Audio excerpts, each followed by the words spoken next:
क्या आपने कभी सोचा है कि हम खर्राटे क्यों लेते हैं?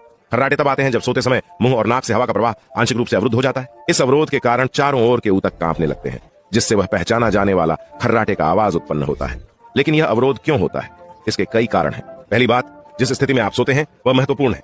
पीठ के बल सोने से जीभ और मुलायम ऊतक गले के पीछे की तरफ गिर सकते हैं, जिससे अवरोध पैदा होता है। दूसरे, अधिक वजन होना गले में अतिरिक्त ऊतक जोड़ सकता है, जिससे वायु मार्ग संकरा हो जाता है। तीसरे, शराब और शामक आपकी गले की मांसपेशियों को बहुत अधिक शिथिल कर देते हैं, जिससे अधिक कंपन होते हैं। यहाँ तक कि शरीर की संरचना भी एक भूमिका निभाती है। कुछ लोगों की वायु मार्ग स्वाभाविक रूप से संकरी होती है या उनकी लंबी युवला होती है जो आसानी से कंपित होती है। एलर्जी, सर्दी और साइंस संक्रमण भी नाक के मार्ग को अवरुद्ध कर सकते हैं, जिससे खर्राटे आते हैं। तो अगली बार जब आप या कोई जिसे आप जानते हैं खर्राटे लगाए, याद रखें ये सब हवा के प्रवाह और उसे अवरुद्ध करने वाले कारकों के बारे में है।